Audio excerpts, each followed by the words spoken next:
Hello, and say hello to my little friend. This is my little friend. He doesn't really feel like saying hello. Um, yeah, all right. So here we are. Here I am. And as usual, I'm going to go through my spiel. And I'm not going to be, if anybody does come on, I announced this live cast earlier today. So I don't know how many. How many people uh, had the chance to see it and are going to hop on. But regardless, if if I don't get any viewers, oh, I've got a couple viewers. Okay. Well, if I don't get many viewers, anyway, my mo for these things is just to go plow ahead and say what I've got to say my spiel, say my thing. And I thought this would be interesting to go live with, just because maybe people would have interesting things to say about the subject, and fielding those those questions, those queries, those answers live might make for I don't know, interesting live cast, but we'll see. We will see about that. The subject of this live cast is, when did the madness start? When did the madness start? Now, uh, let me clarify something. When I talk about the madness, uh, I'm referring specifically to the madness that we're now engulfed in. That almost everyone out there is convinced that that things aren't right now. Um, and it's not even really a political thing. Um, you know, I think as many people on the left or in the center as on the right are thinking to themselves, sheesh, things are really messed up right now. What the hell happened? What the hell happened? Um, and the way I put it before, which this was a metaphor that Morgoth happened to like. I said things were like uh, when a picture is not centered, when it's leaning a little bit to the left or to the right, and but you're not supposed to notice, or it's supposed to look right to you, but it just doesn't. It just doesn't look right, and uh, uh, you can't make it look right in your mind, because you know deep down that it's just that this is something, that things are askew. Um, and when I so that's the whole idea of the current madness. And it seems that the more memes that I have imbibed, the more I've heard from people out there. It seems like it's almost a universal feeling amongst uh, amongst people today. Um, maybe it's something that people feel more strongly about in the Western world. But in any case, the society that I know, the culture that I know, the world that I know, it's been there's been a gathering consensus that things just aren't right. Um, Something has upset the apple cart, and it's not it's not things aren't and the apple cart remains upset. Uh, Everything's scattered about. Uh, Everything's upside down. Everything's uh, uh, you know, what's the word? It's just like things aren't right.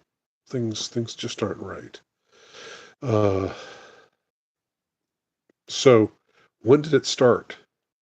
Now, of course, some people say things like, "Oh well, I had one reply to my announcement of this of doing this covering this subject on my live cast.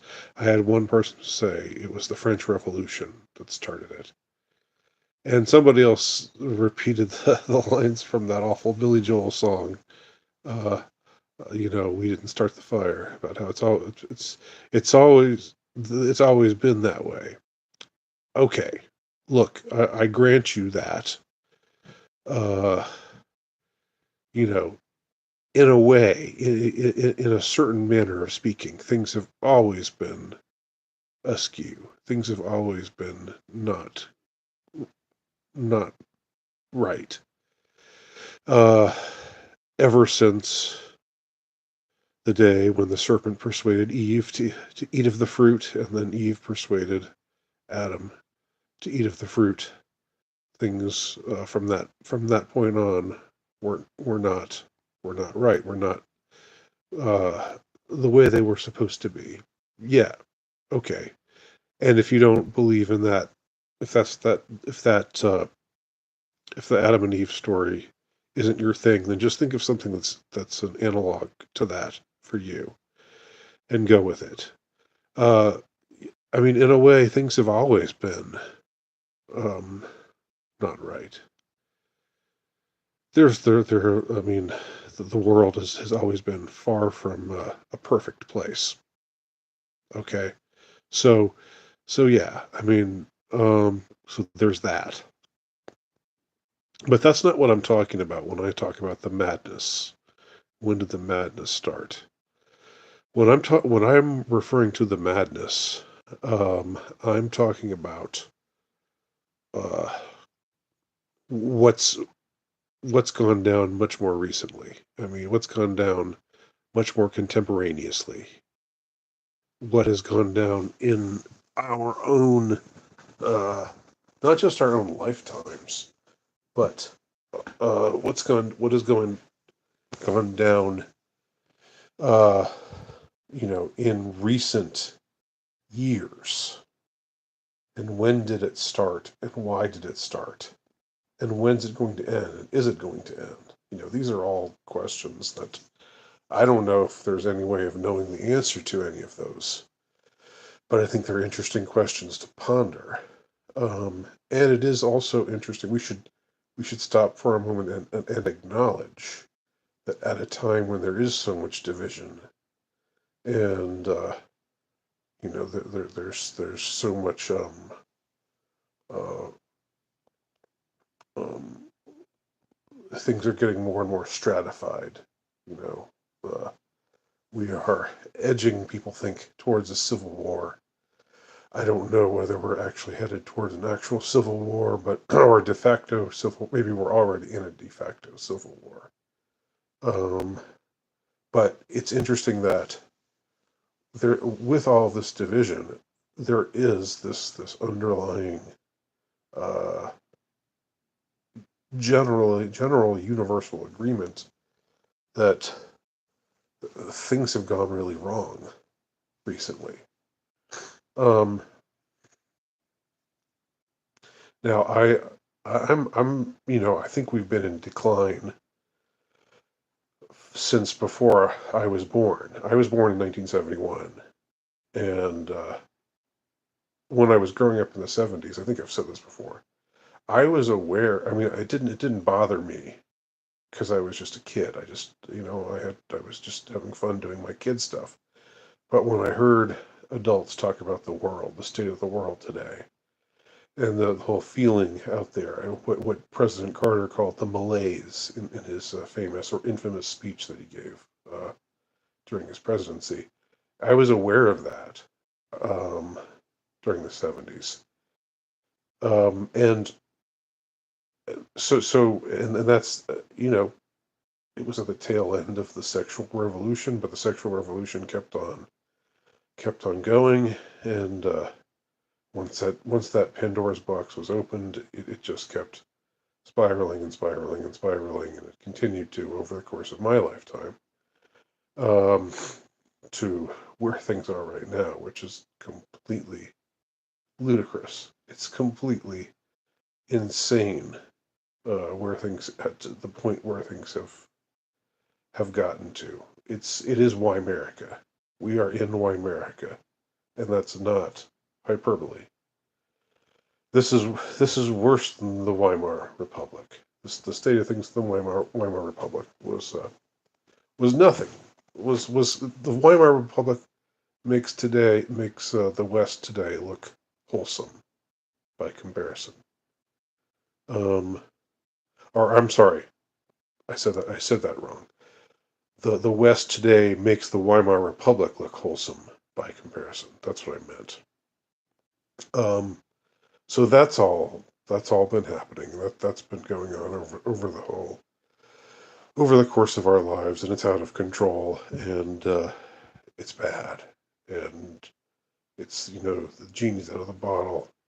The Pandora's box is opened, and you know people are some people are choosing to live their lives differently, to live their lives more traditionally.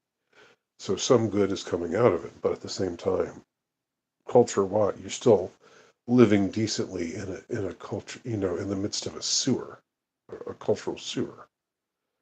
So how normal of a life can you have? How normal of a how wholesome of a family life can you live when you're living in the midst of a cultural sewer? Um, Metaphorically speaking, of course. I mean, a cultural sewer, that's already metaphorical, so kind of redundant. But that's not really what I'm talking about either, because that's been going on um, steadily for a long, long time. But it seems as though, uh, well, I mean, that may be part of what I'm talking about what's going on right now. Because like in the 1980s and the 1990s, things were too permissive. Things were already way too permissive in the 1980s and the 1990s. Watch some of the movies that people thought were cool at the time. Fast Times at Ridgemont High, what have you. All of these movies with teenagers just having sex and having abortions, and I don't know, just the teen sex comedy, you know, uh, genre, which came around in the 80s. I mean, that in itself showed that things had already uh, precipitously declined. But there was nothing like Drag Queen Story Hour at that time. Nothing remotely comparable to that. And the most out there permissive types would have said, "What?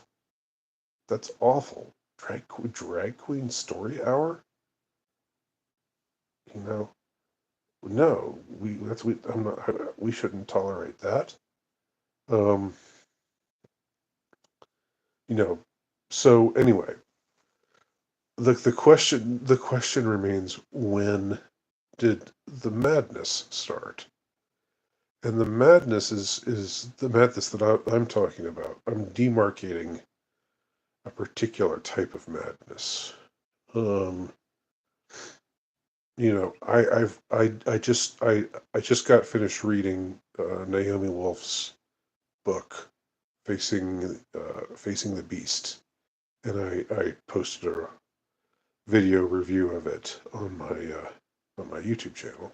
Um, and I, I, I I'm a fan of Naomi Wolf now. I think she's on the right track. And she's been a fearless critic of all of the madness that started in 2020. But she in that book she talks about it as if things were normal in 2019, and then they just got abnormal in 2020. And I don't think that's accurate. I know, in fact, I don't know what Naomi Wolf herself. I think she's forgotten some things because you know she was she grew up just a part of the liberal uh, establishment, and she was an advisor to Clinton and to Gore, and she was part of that whole scene. But sometime in the teens, she was out questioning things uh, and saying, what we're being told isn't right. What you're being shown on television isn't the truth. And I'm wondering if she'd forgotten that she was even doing those things. But I rewatched the video where she was talking about the Boston bombing and how she thought that was just that nothing added up in the official story with that case. And that was a pretty gutsy thing to do, to take that kind of stand at that time. But I would say though, like, and so so there's Naomi Wolf and her take on things, and then I've also seen memes about how, like, saying things like, and these are mostly uh, younger people's memes, so they don't have the full breadth of time the way that someone like me, someone my age, sees sees the last you know 4 or 5 decades. This is somebody whose sense of time is much more circumscribed because of his youth. But there's a ton of memes out there about showing uh, showing Ryan Gosling smiling and looking happy and laughing, and it says 2017, 2018, 2019, and then it says uh, my feeling as my feelings back then, my feeling goes to my feelings now. 2020, 2021, 2022, 2023, and it shows Ryan Gosling looking depressed, sinking his head sinking into his hands, lying back in the snow, like at the end of Blade Runner 2049.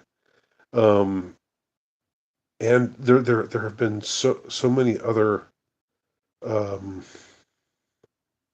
memes that are of the same style. Um, and then I hear people saying things like, "Oh well, uh, you know, things were at their best in 2008, and ever since 2008, it's been, we've been going in the wrong direction." That almost seems like a just an arbitrary year to pick. Um, but anyway, so I think anyway, this has all just been the last 15 or 20 minutes. I've just been trying to talk about the principle of the madness, the current madness starting. And it's very easy to say that it started in 2020 because that's when it got ratcheted up. That's when it really, that's when you really, that's when it started to bear its fangs, uh, you know, in a particularly unsettling way. But I would say it started well before that. Um, and again, keep in mind what I'm saying here. And thanks everybody. I see there are some comments below, and I'm going to respond to your comments once I'm done with my spiel here. But uh, but understand what I'm saying here is that I've always been aware that things are imperfect, highly imperfect, right? And yet I'm remembering when things seemed normal, you know, relatively normal. Yes, normal didn't mean that bad stuff couldn't happen at any minute. You know, normal didn't mean that you were safe and sound and high and dry. Uh, it didn't mean anything of the kind. But normal did mean that somehow you could just, I don't know, be kind of relaxed. You could just kind of sit back and say, well, that's life, you know, and stuff happens, but I'm just gonna do my thing and hope for the best. And you know, I'm gonna hang out with my friends and my family and the people I love, and engage in my interests, and you know, find a job that suits me, and uh, you know, whatever. And you can sort of get by, right? Tiger Tom, what do you think, Tiger Tom? I think he agrees. Actually, I think things have always been pretty normal for Tiger Tom. He's a lucky, he's a lucky cat in that way. But every cat is lucky in that way because they don't have the kind of consciousness that we do. But but but then at some point, it was like the rug got yanked out from under our feet, and the things we thought we could rely upon were not. We knew we couldn't rely upon them anymore, and everything started to rapidly change. And when I say change, I mean change for the worse. Um, Change in a way that was frightening, change in a way that was highly unsettling. Um, but also change in a way and I've made this point before. You know, the word apocalypse means when everything that is hidden is made manifest. That's the definition of apocalypse, as I understand it. So that's, you know, I'm not saying there's been nothing good about uh, about the madness, but it is madness, and it's not, you know, you can't just uh, relax when you're in the middle, when you're in the mouth of madness, to coin a phrase. When you're in the mouth of madness, you you know that I don't know. You know that things are seriously askew, and you wonder if there's a bottom to this, right? If there's a floor, like just how crazy are things going to get? You know, is it just me, or is it getting crazier out there? Sorry, couldn't help but throw that in. But you wonder that, and you don't know, and that's genuinely unsettling. And you want things to feel more settled. At least I do, and I think most people do. But we've got to ride this out, because what other choice do we have? I mean, it's I guess we could die, but we could voluntarily choose to die. But that doesn't seem like a solution. Um, no, we've got to ride this out and see where this tidal wave carries us. But when did it start? I think the madness started, and again, I'm going to get to y'all's questions, answers, uh, praise and criticism, and whatever else you've got for me in just a minute. I'm going to say it started around 2015. I don't have a precise date, in 2015, but that was the year. That was the year I started to think, what in the world? And I remember, I don't know what date this was, but I remember going up to, I ended up spending a lot of time in a bookstore, even though I don't, it's a chain bookstore, it's Barnes and Noble, and I don't like it, I don't like Barnes and Noble, you know, I don't like the overall vibe of Barnes and Noble, but I do like books.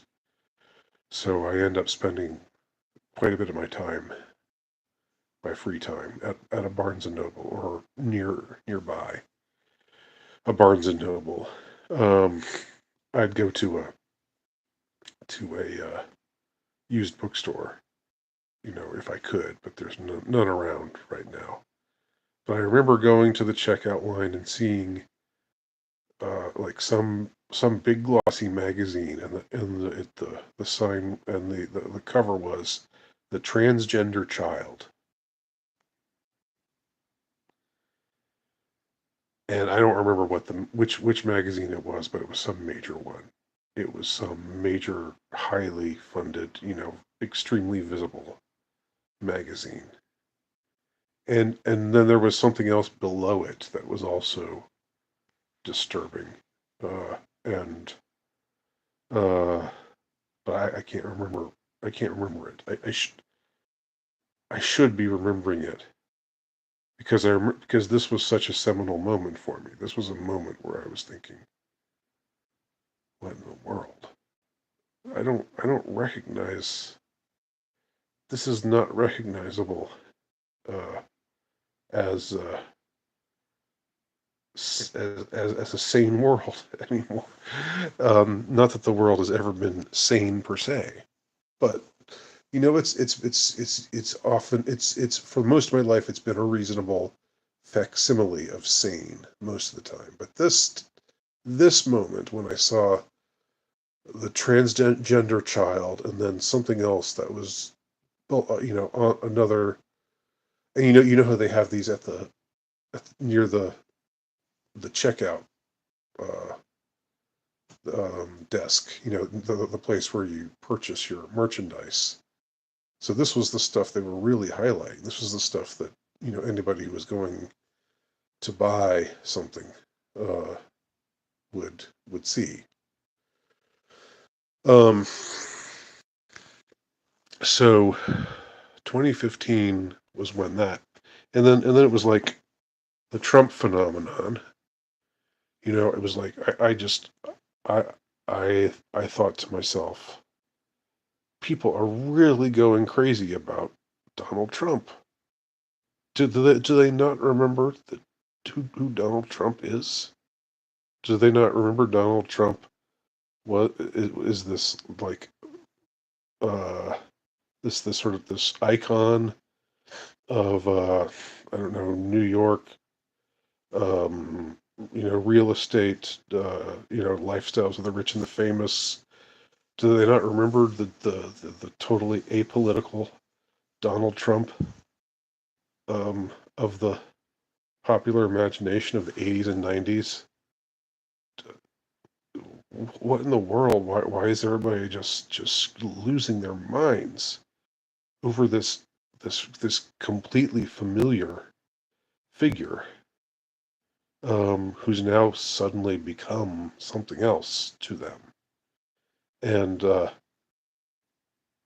it was crazy, but then I got swept up in all of that. I got swept up in it not because of not because I became a huge fan of Trump, but because I couldn't stand his opponent. And so I got swept along in all of that. Brexit didn't go the way the establishment wanted it to go. That was a minor shock, I think. A major shock in the UK. Over here, it was still, I mean, it still had some capacity to shock, even though people over here didn't know what the hell Brexit was. Um, and then Trump won, and you would think, okay, that puts it that now we're gonna have some normal. Now things can go back to normal again, but anything but went back to normal again once Donald Trump was sworn in as president. Um, things went, things got even more haywire, and and it was just exhausting. I mean, everything was just thoroughly exhausting. The political scene, every everything just became it just became too much to bear. It used to be that every 4 years during presidential elections people would lose their minds, but now people were losing their minds every single fucking day. It was like every single day was another presidential election where people were at each other's throats, and I don't know, and there was this huge, like, no, there was no living or let living anymore. There was no okay, I don't agree with him, but whatever, let him do his thing. That whole spirit went out the window. Now it's it's all got to be. It's like if you're not a down the line SJW, uh, um, woke person, then you should be banished from everything, and half the country is evil and criminal, and deplorable, and just it was just it just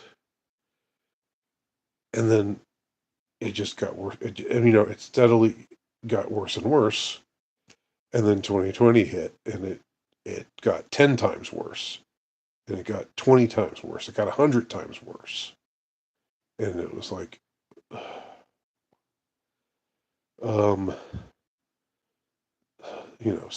somebody's making this happen. Not just somebody, like there are forces in the world that are afoot that are making this happen, pushing us down this road that we would never have thought. Like in 2014, I would have never thought, oh yeah, well, in 10 years, things will be like they are in 2024. I would never have thought that in 2014. And I bet you wouldn't have either, whoever you are. Um, you watch it. You who watches this wouldn't have thought that either. So my take on when the madness started was sometime in 2015. It had to do with Trump's. It had to do a little bit with, well. I don't know if it was, if those were just the bellwethers of it, or if it was a causal thing.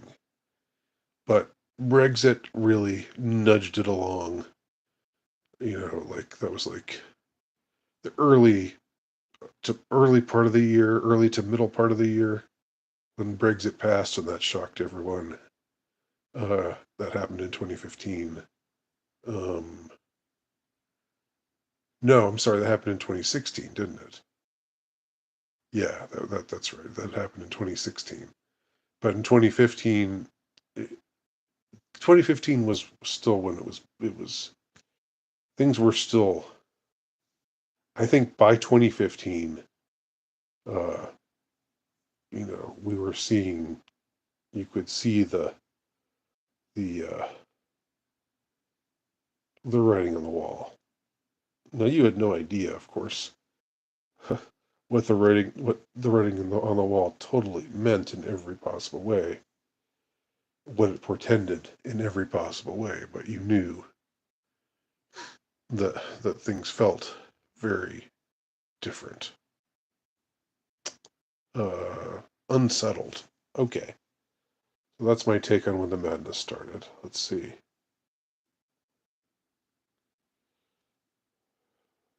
Okay, well, it doesn't look like I've got that many uh, comments. Hi, Sleepy Roses says hi. Can I have a shout out? Um, I salute you. Where eagles dare. Brexit.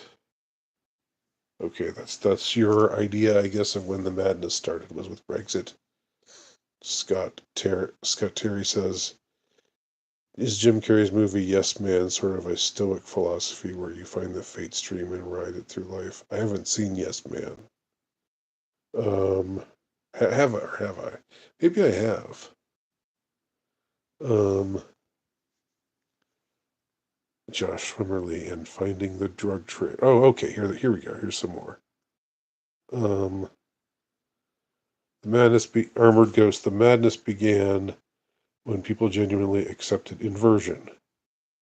What is the earliest type of inversion that appeared in America? Homosexuality. I mean, is that? I mean, but there were there. I see. I don't know if that's what you're getting at. I understand. I get what you're saying. But if what you're saying is homosexuality, there, I've said before that you can have a society that tolerates homosexuality, but that doesn't like put it up on a pedestal and doesn't make it so that you know homosexuals are. So there's a gay storyline in every TV show and every movie and every other commercial features a gay couple. Um, but it doesn't have to go. It doesn't have to be the exact opposite thing. So I don't know if that's what you're getting at, Armored Ghost, but that's my take on that.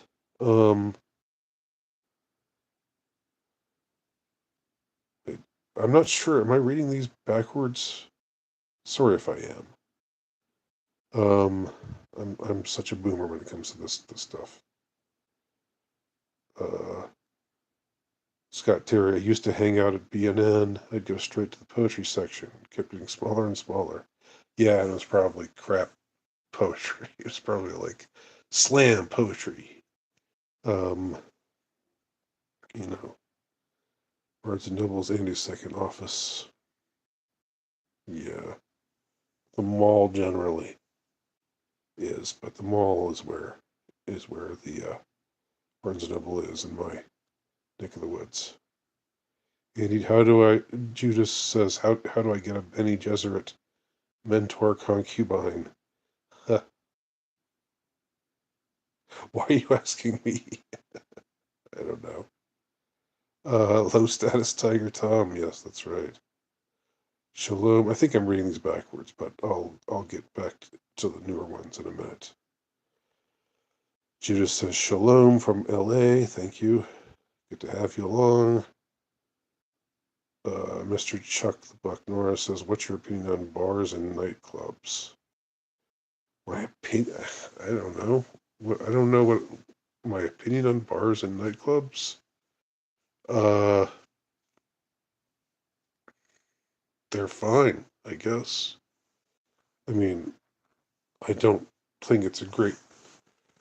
I don't think. I don't think alcoholism is good, and I don't think that just getting drunk and sleep and taking somebody home from the bar is good. So, but I don't know. I guess it depends on how you use it.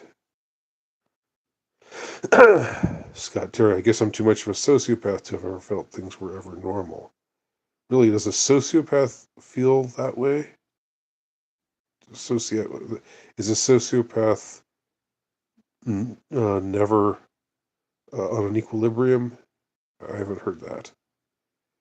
Where Eagles Dare Madness began at Paris attacks, November 13th, 2015. Things were okay day after things weren't. I think you said that before, Eagles.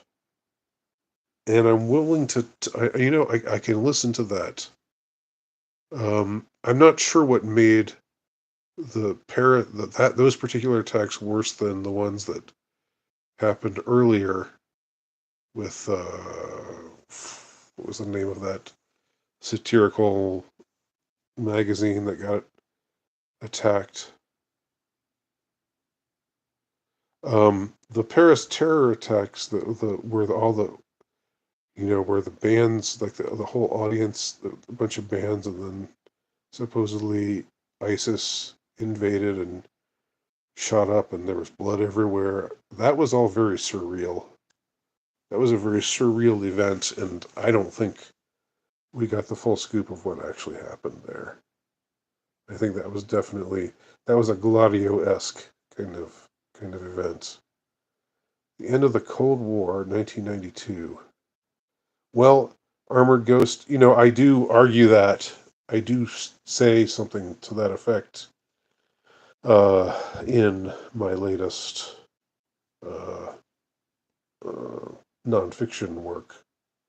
Uh, I talk about how the end of the Cold War caused um, brought a demon to the West. Uh,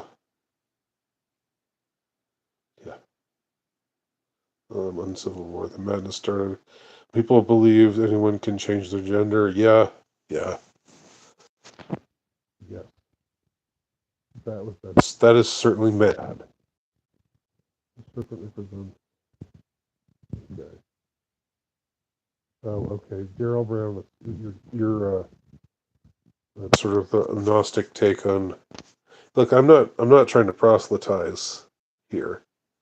I'm just trying to establish a moment where things went wrong. But I mean, if you've got a uh, different way of looking at things, then just take it in that direction. Draco Malfoy. Sorry, Draco. I didn't shout out to you in time. Armored Ghost Wahoo. Okay. So now we're going back. Now I'm reading some of the newer comments. Backwards reads Andy. Scott Terry. According to Steve Bannon, the madness began in the 80s when bankers and investors lost the Judeo-Christian conservative values of earlier times and began bowling with midgets and hookers. Okay. I do think that I do think that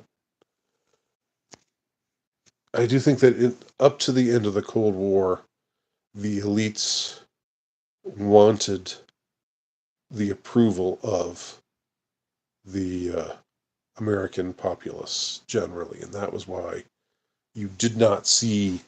That was why you saw normal families, wholesome families on television, uh, and you did not see all the promotion of perversity and the promotion of all things that were weird and nightmarish and so forth. But after the Cold War, during the Cold War, they needed the help of Joe Public, Joe Sixpack. They wanted him on their side. It was to their benefit for Joe Sixpack, Joe Public, to be on their side. But after the Cold War ended, then they turned against their own people and tried to architect their demise, and they're still doing that. So that's my take. And I write about it in, I can't remember the title right now. Chaos. Chaos? No. Shoot. Can't remember my own title.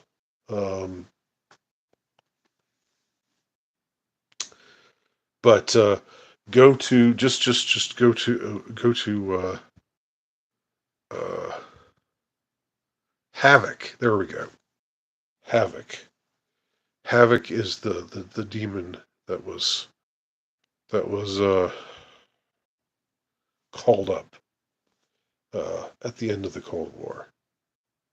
Havoc was his name. Armored goes, what about relaxed immigration in the 60s? Yes, that's right, Scott Terry. Havoc, you're with me.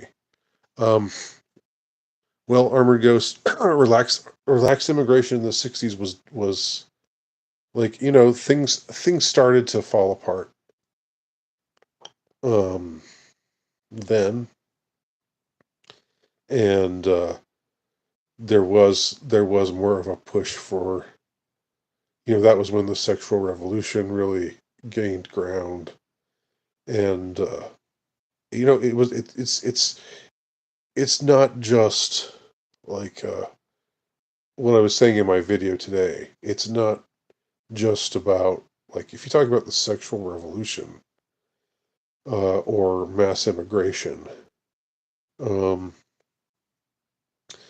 like with the sexual revolution, like if some people were doing crazy perverted things, but it wasn't being pushed by the establishment, then that's not really, then if the establishment is still saying, okay, here's what you should do, and most people are just hewing to the establishment and believing what the establishment is telling them, then the sexual revolutionaries amongst us are just an isolated group, like the Amish, except the other extreme, like the perverted Amish, the freaky Amish. Um, but but what really made the sexual revolution, what gave it the teeth that it had, was when it was being promoted. It started being promoted by Time Life. It started being promoted by Walter Cronkite. It started being promoted by um, what have you, the the Dick Cavett. Um, you know, it was in all the. It started. We started to see it in all the movies and stuff. Suddenly there were naked girls and everything, dancing around, go-go dancing, and free love was cool. So it was a revolution architected from above, and that's you know really more what I'm concerned with. It's not so much what people are doing, because people do lots of things, and people's behavior, you know, people are always kind of going off and doing weird things, but but when you've got the vast majority sticking to what's normal and what's healthy and what's good, sticking to monogamy, to family life, uh, to traditional masculinity, traditional femininity, then it's still, we can tolerate, we can handle these weird groups doing their weird stuff. Like, it's not a big deal.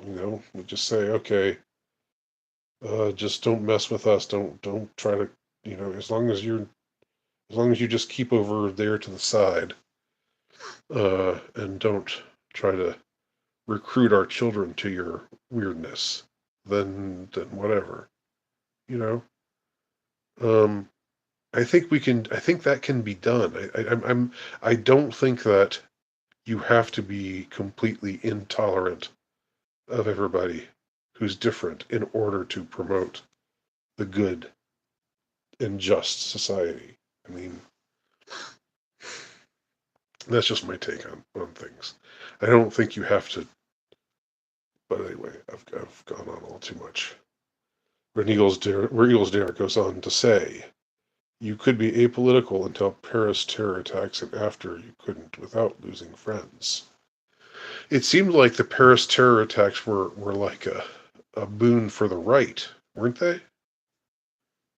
It seemed like the Paris terror attacks uh, were saying, okay, this shows immigration has gone too far, and this shows that these Middle Easterners hate us and want to kill us, and so it seemed, that's what I would, uh, that's what I'm remembering about and it wasn't too long after that Trump made that weird uh, statement about, we maybe need to rethink, we should think about having a travel ban on Muslims, not letting Muslims travel to the West, until we can figure out what's going on. He said he floated that trial balloon out there, and everybody was like, "What? That's a little extreme." Um, all part of the madness, I guess. Sex Addict says, Andy, do you think you could interview Michael Hoffman sometime? That would be amazing. Well, can you make it happen? Like, do you know him? I would love to interview Michael Hoffman. I would love to interview a lot of people, but people usually, if I approach them and ask them if they want to be interviewed, typically I just get ignored because I'm a nobody. Because it's like, who is he? Or they might just be busy. I don't know. There might not be. It might not be a personal rejection or anything, but if you could make it happen, Sex Addict, it'd be good. Um, I was just quoting Michael Hoffman today. I was just in my writing. I was just talking about his take on Revelation of the Method. So interesting synchronicity there. Eagles Dare says, our peak, in my humble opinion, would have been somewhere between 9/11, 2001, and 2007. But I'd put money that 11/13, 2015 was when things became horrific. Well, I think our peak was well before 9/11, 2001. But that said, I think I understand that things were better in the aughts, generally speaking. Um, there was still bad stuff going on, but see, and again, can you explain to me, Eagles, how 11/13, 2015 was like? Wouldn't that be something that the right would say this was a day where we got a boost? Uh, isn't that the way? Isn't that how that kind of terror attack, if that's really what it was, which again, I have my doubts about. I don't trust the official story, but I don't know enough about. I haven't studied it enough to say what I actually think happened, and I don't know if I would. I don't know even if I knew everything, if I would still want to hazard a guess about what actually happened. But the official story being promoted was that it was done by ISIS, and I remember around that time, um, maybe just afterwards, maybe sometime in the winter, traveling to New York City, just uh, just for a family, just a family thing, meeting up with another family member and hanging out in New York City for a couple days. And I remember there being all this talk about how ISIS was going to attack New York City. And I remember seeing while I was on my way up to New York City, I remember seeing some interview with the NYPD where they were saying something like, well, you know what? If ISIS does attack, then we don't have the manpower, we don't have the means to fight them here. They were basically saying, we're totally screwed if ISIS attacks. Luckily, they didn't attack. But I remember being there, like being in Times Square, thinking about ISIS, thinking, "Am I going to get blown up?" Um, and I was there with my mom, and we went to a couple of Broadway plays. We saw the Book of Mormon, and I remember the security was like sort of sort of, well, kind of tight. Like I think they patted you down as you were coming in, but it wasn't really anything that. But there was always this just kind of like, is this play that I'm watching going to be suddenly interrupted with a bomb blast, or are are men going to start repelling in with machine guns and start shooting everybody? I remember that. It was kind of surreal.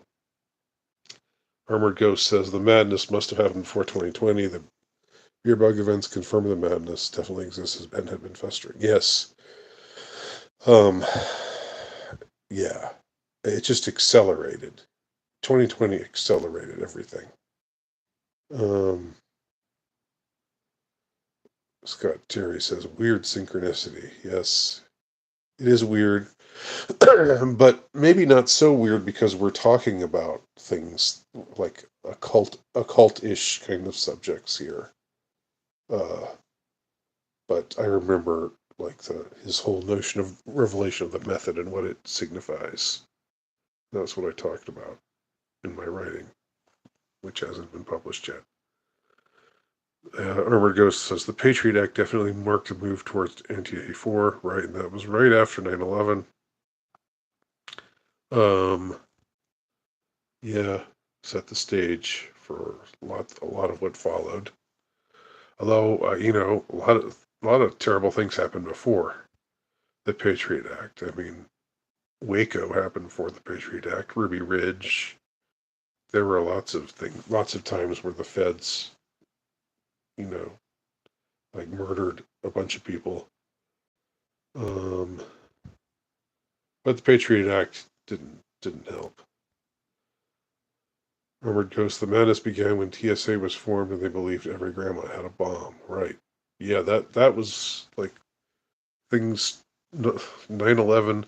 Yeah, I mean, see, like 9/11 was, I mean, I'm taking it for granted that most people here are old enough to remember something about 9/11, and 9/11 was definitely, people said, well, it's 9/11 changed everything, but and things were changed, but I would say that the years that followed 9/11, seemed more normal than the years that followed, uh, than the years in the last 10 years.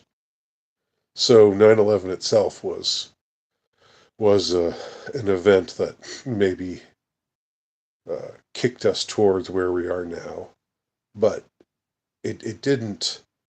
I remember afterwards, like the day after, thinking, "Oh my God, this is going to be the new thing. There's going to be a bombing every month now. America is going to be like the West is going to become like the Middle East was or has been.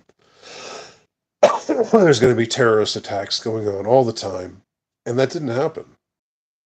That didn't happen, and things stabilized. Uh, so yeah, it kicked us in that direction, but not as quickly as we thought, maybe.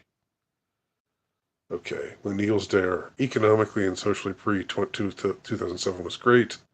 Whites weren't hated. Women still kind of liked men. Housing was affordable. Life was good. Movies were good. Tech wasn't soulless.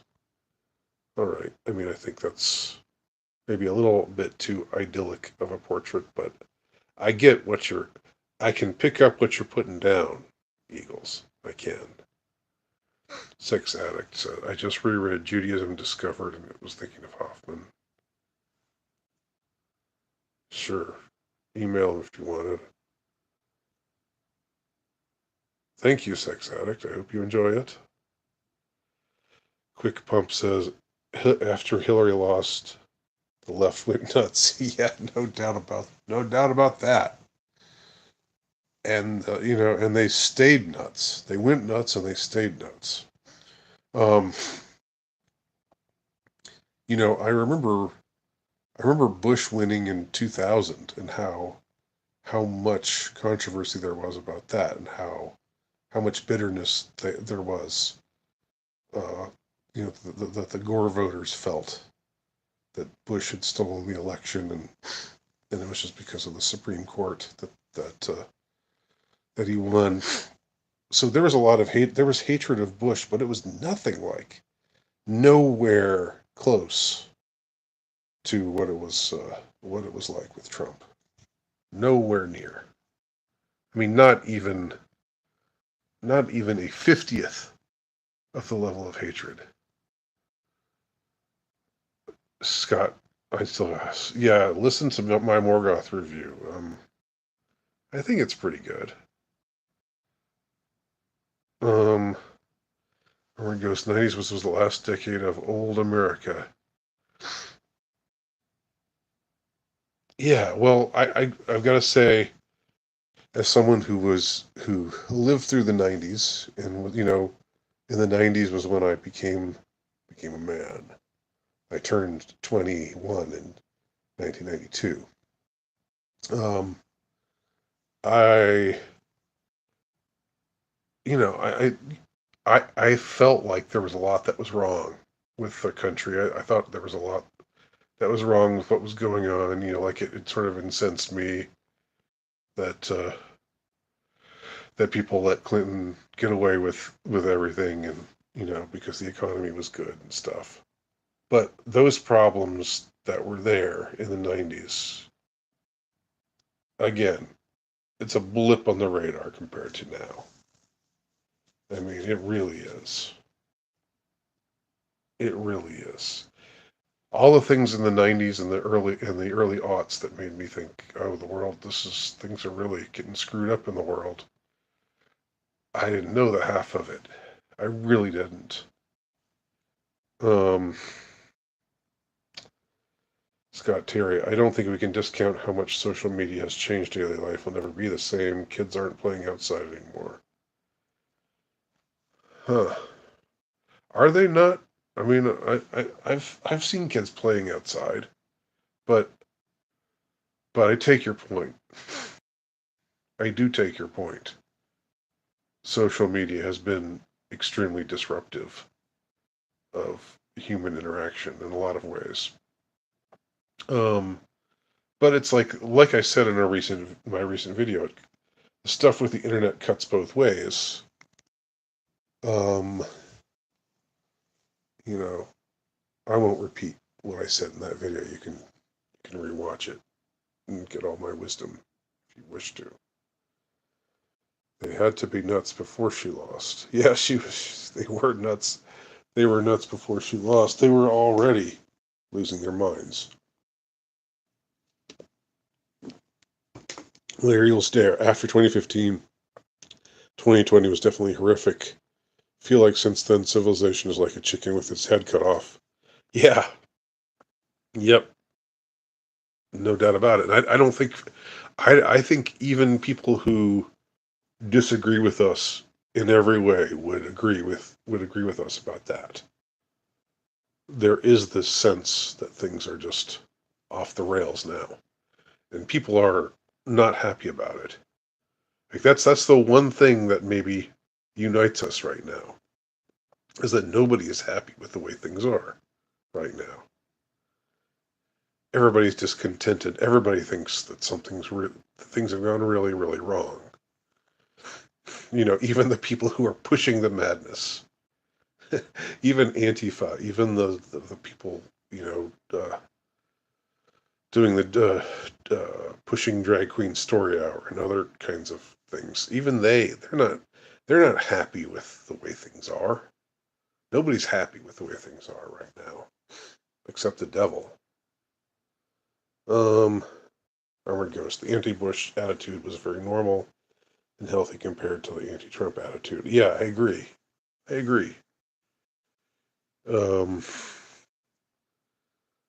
yeah, at the time I thought it was off the charts, but I didn't know. I had no clue. Also, around that time,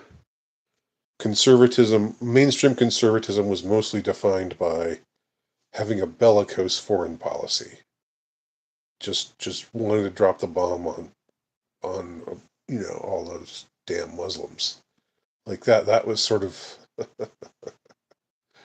how what defined a conservative, a mainstream conservative in the Bush years, but that has changed significantly.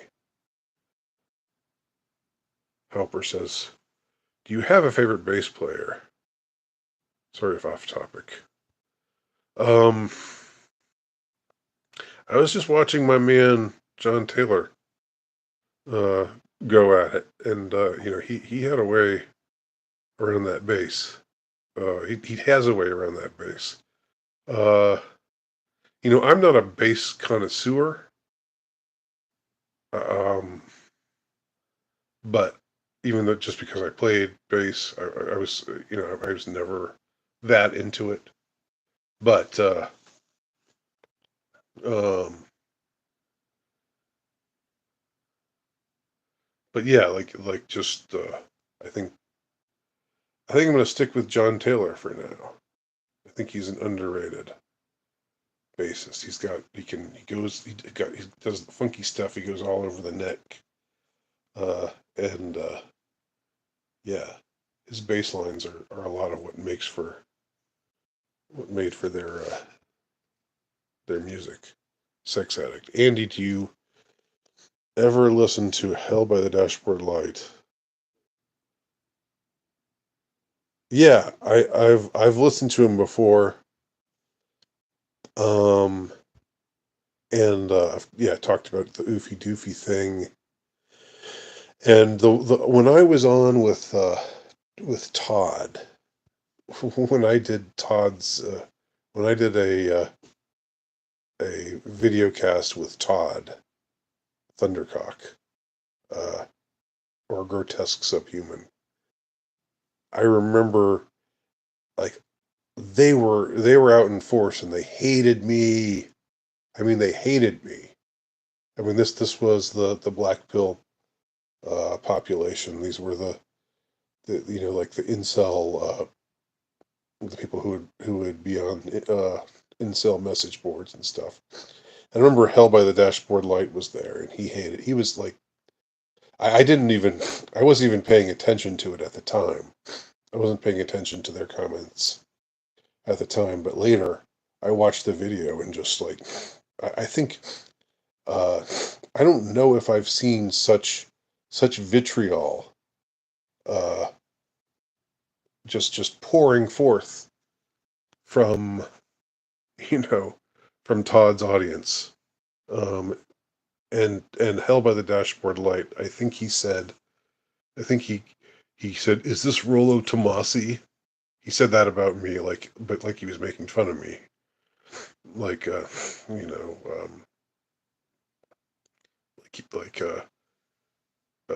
like I sounded stupid. Um, so that's affected my opinion of him. I'm afraid to say.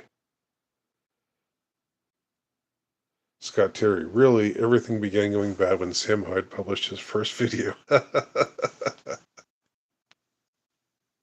You think Sam Hyde's behind it all? You can't keep getting away with it. I think, well, didn't Sam Hyde and Million Dollar Extreme, they had some videos out like a lot, like from 2009, 2010. I mean, Sam's videos where he's at home, where he's living with his mom, driving her nuts, which I love. I love those videos. I think they're hilarious. Um, I don't think I think that was uh, before before our precipitous dip into madness. I don't know if you're. Yeah, I don't know how he keeps getting away with this. I don't know if you're. I don't know how serious you were about that, Scott. But where Eagles Dare, what are your go-to podcast channels these days? I kind of avoid um, dissident right uh, dialogue, or unless just because so much of it is so black pilled and it's so depressing, and I just don't want to be like I can't. I'm already in the shit. I don't want to get dipped further into the shit. Okay, so I think Morgoth is excellent. And he's a great writer, uh, and he's fun to listen to. He can be a little bit black pilled for me at times. You know, let me think about who else. I think most of what I watch would not be like dissident right stuff. I like to. Uh, I still like the analog horror stuff. even though, I guess maybe that's gotten a little old by now, but I still like the impulse behind it. I like the DIY feeling of it. Um, who else do I watch? I mean, I've seen, I don't know. I've watched a lot of videos by that Moon guy, even though I don't know. I think he's kind of mediocre, but his videos are very watchable while I'm working out. A lot of what I watch while I'm at the gym, riding the stationary bike or whatever. Um, so yeah, and I watch a lot of stuff about movies. I watch a lot of because I'm a cinephile. Um, uh, you know, I think that what's his name? The not Glenn Greenwald, but the writer who used to write for Rolling Stone. Who's an old style leftist, but who is very strongly against Biden. Matt Taibbi, I think he is providing a valuable resource right now, and I admire what he's doing. I don't watch it just because, again, I just don't want to be depressed about where things are headed, where things are going. Hopper says, "Thanks, Andy. I know you're a four string slinger." Yeah, I haven't picked up the old four string in a while, and when I did play it, I was a very primitive. I was very primitive bassist. My bass line tended to be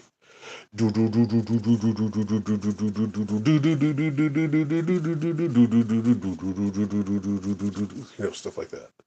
It's not like what it's not like what John Taylor does, the funky stuff. Power Station has a nice rhythm section. Yeah, I agree. Power Station had some good songs. They were mostly pretty throwaway, I thought, but Some Like It Hot's a good song.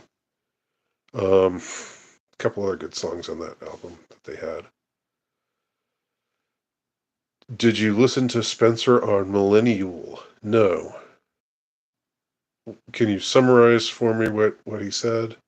Well, I think maybe I heard a little bit of it now that you mention it. I think he said he's not going to go along. He's not going to vote for Biden again. He's not going to. I think he said that what Biden is doing is what Biden is doing to the Palestinians what made what made Richard turn against him. That's what I'm remembering. Um, is there something else though that I didn't hear that I should know about? Ashford is incredibly embittered. He's a smart guy. Um, I'd concur. 2009, there was a discernible shift in popular culture and pop music. Everything became much darker. And that's the year they started pushing the LGBT stuff. They were pushing it before that, too. Um, you know, there was that movie based on the comic book. Um, what's that movie called? Uh, you Natalie Portman was in it. Uh, that had a lot of gay stuff. It's about this dystopian future where everybody's right wing and everybody they wear Guy Fawkes masks at the end, and uh, I remember that had gay stuff. It seemed like that movie where Sean Penn played Harvey Milk was maybe sometime in the aughts. Um, I mean, there was they were pushing it before then, but and I don't know if they started pushing it more in 2009, or if it was just, I know it eventually got to the point where you just could not avoid it anymore. And it was like in Disney shows.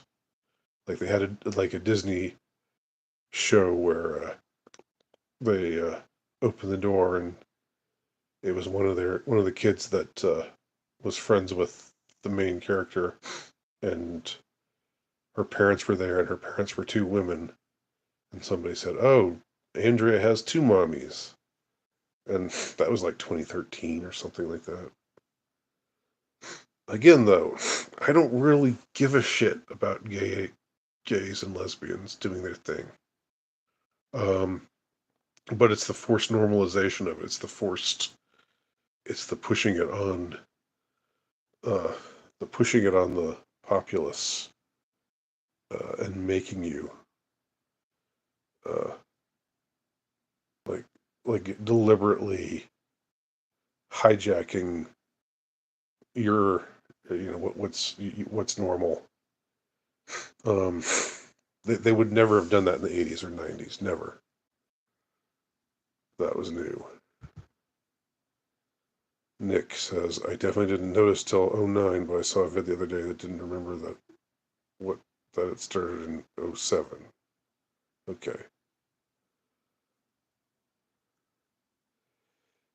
Uh, but Batiri says, is this LGBT content harming people? I find that it harms society in general when they shoehorn it into mainstream uh, content. If it were off on its own, doing its own thing, then I would say whatever, live and let live. I'm fine with them doing their thing, and I'm against people, you know, being mean to them or attacking them or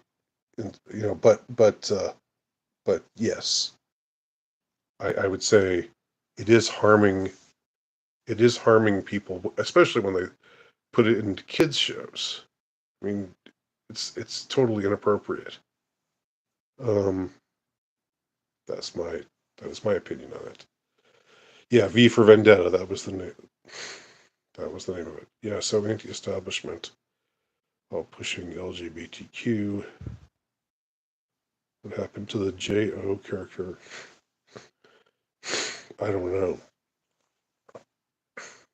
I don't know. I can't answer that. Is it pushed on or is it just available? It's pushed. It's available and you can't avoid it. It's like I get the argument. Well, if you don't like it, just change the channel. I get that, but when it's on every channel, then uh, that argument doesn't wash. All right, all right. Well, good questions.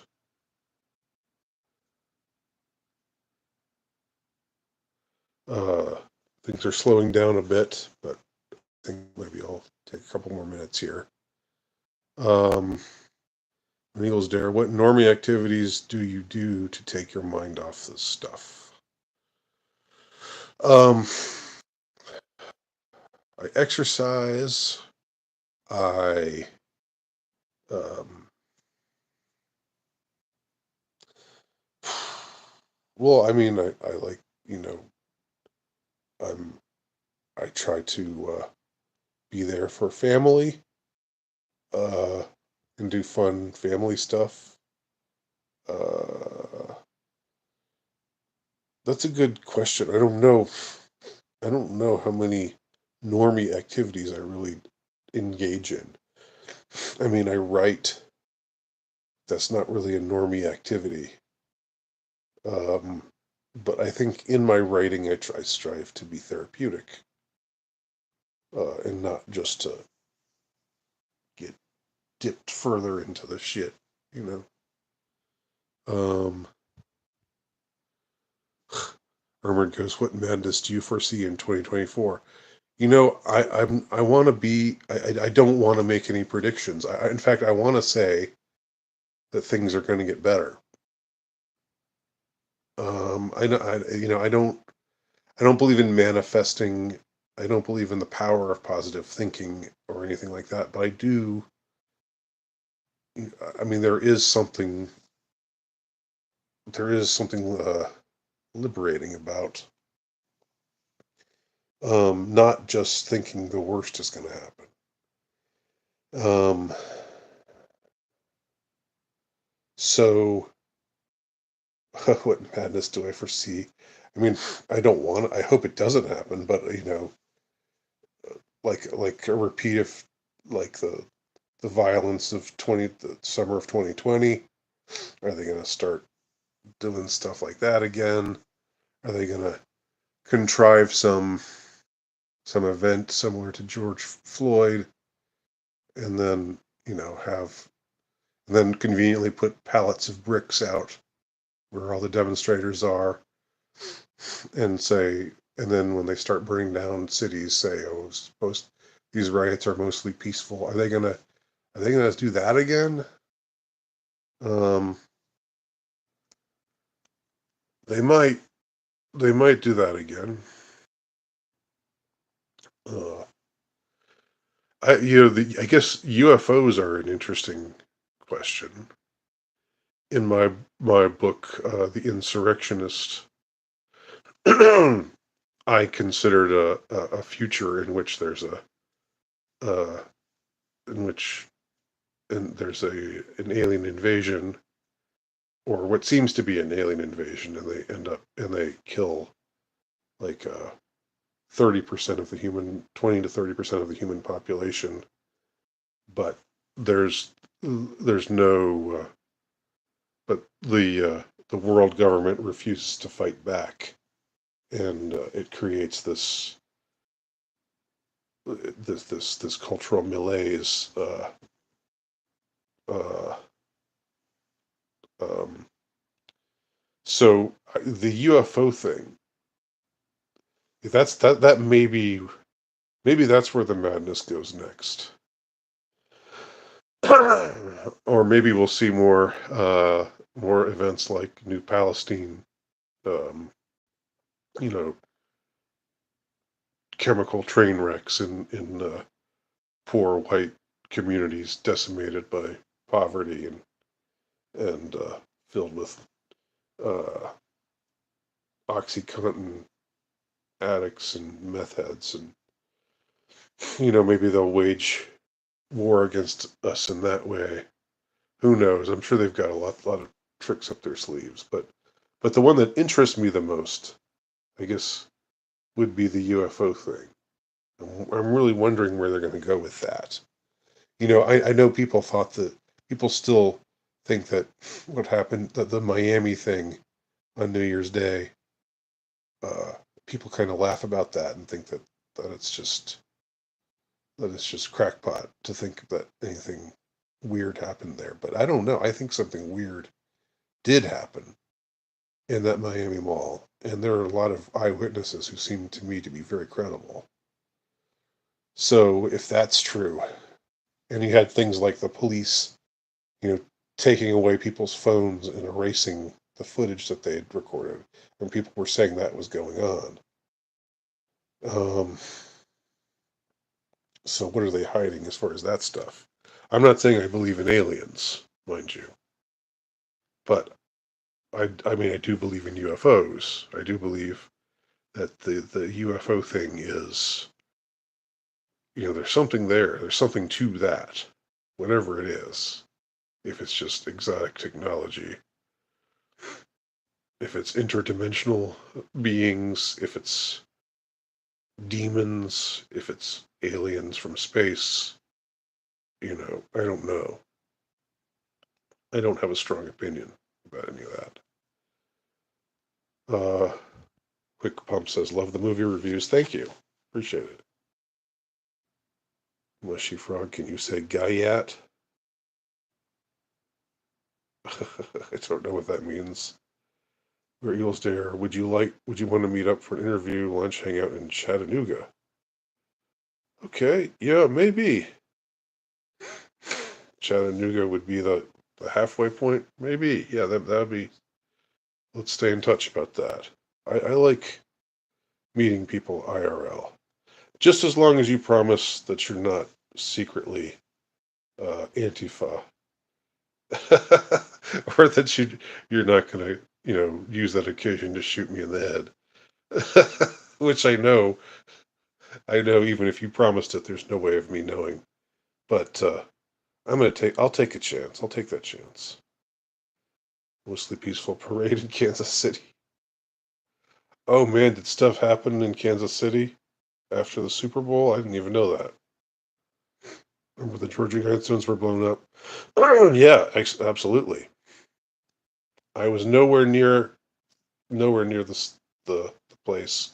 I have a rock solid alibi. Uh, but whoever did it,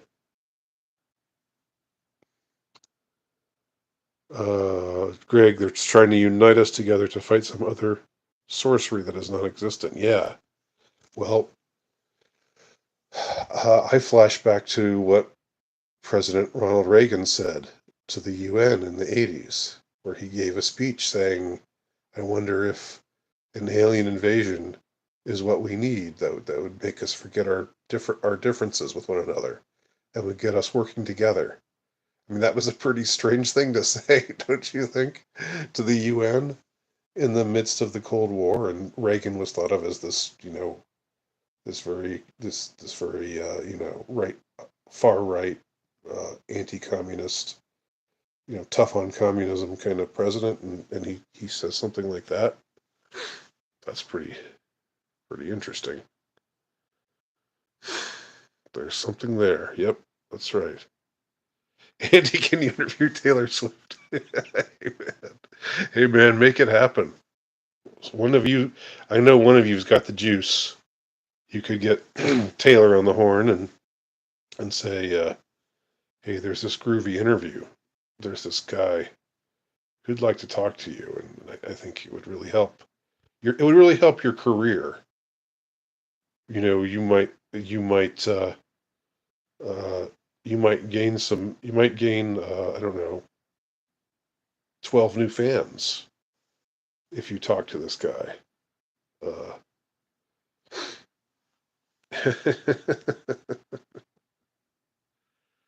okay. I can interview Taylor Swift. I would like to interview Ye first, actually, and I think I would have a better chance with Ye. Ye might just do it. Ye might he might just do it. You never know. I mean, if Fuentes can hang out with Ye, then maybe I could convince Ye to uh to have a conversation with me. I saw where he was getting these like for his new album, he was getting these quote unquote ultras in Italy who I think are soccer fans, but I think it's also aren't they also right wing uh guys, like semi-fascist guys, and they were doing these like they were doing like backing vocals, backing tracks for Ye on his new album. That's what I just saw. That's pretty interesting. I promise, weird as it sounds, I would love to just go. Chattanooga is a beautiful place too, so yeah. Um, I've been through Chattanooga a few times. Been to the aquarium there. Ooh, on a hike. You want to go out in the woods together? I don't know. And then say, why don't you walk in, why don't you get in front, Andy? And then I hear a click. Or all of a sudden there's I feel a slash. I feel my throat slashed. Get slashed from behind. Um, I feel my windpipe severed as I'm a mile out in the woods with a stranger. that I know from the internet. No, I'm kidding. Sure, let's do it. Let's do it sometime. Um, and anybody else wants to meet me, um, you know, I'm open to it. Uh, but uh, but I don't know. I'm not promising anything. I'm not promising that the earth that it'll make the earth move for you. But you know, I'm an approachable guy. I'm a pretty cool guy. I'm a pretty crazy guy. I'm a groovy guy. Okay. Well, maybe that's the point where we say goodbye. Um, this was this got more of an audience than I was expecting, and I appreciate everybody's questions. And uh, well, I'll talk to y'all soon. Take care. Take care. Peace out. Yeah, mall cops do it all the time. Only that one time. And yeah, they learned their lesson after that, didn't they? All right. Good night, y'all.